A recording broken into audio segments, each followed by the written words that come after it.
Ադրբեջանը ստիպված ընդունեց հայկական կողմի նախապայմանները։ Վիեննայում Մինսկի խմբի համանախագահ երկրների արտգործնախարարների մասնակցությամբ հանդիպմանը պայմանավորվածություն է ձեռք բերվել ներդնել միջադեպերի հետաքննության մեխանիզմներ։ Ադրբեջանի նախագահը ընդունել է 94-95 թվականների համաձայնագրերի անշեղորեն կատարման անհրաժեշտությունը։ Համաձայնել է ԵԱՀԿ գործող նախագահի անձնական ներկայացուցչի գրասենյակի ընդլայնման հետ։ Договорились добиваться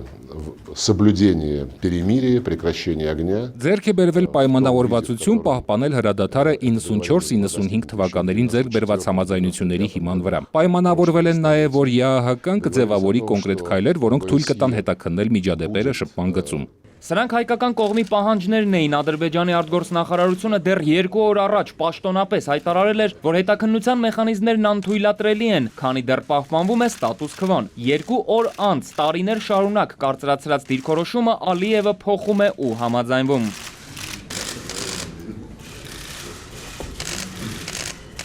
Բացի այդ, Մինսկի խմբի համանախագահ երկրների նախարարների համատեղ հայտարարության մեջ նշվում է, որ հունիսին նոր կսկսվեն քննարկումները բանակցությունները վերսկսելու մասին։ Նախքան ուշ երեկոյան կայացած մեծ հանդիպումը Հայաստանի եւ Ադրբեջանի նախագահները առանձին հանդիպումներ են անցկացրել Ջոն Քերիի եւ Ֆեդերիկա Մոգերինիի հետ։ Նախագահ Սարգսյանը Միացյալ Նահանգների պետքարտուղարին հույս է հայտնել, որ համանախագահները հետևողականորեն իրենց հասցեական դիրքորոշումներով ու հստակ քայլերով կնպաստեն բանակցությունների վերսկսման համար նպաստավոր պայմանների ստեղծմանը։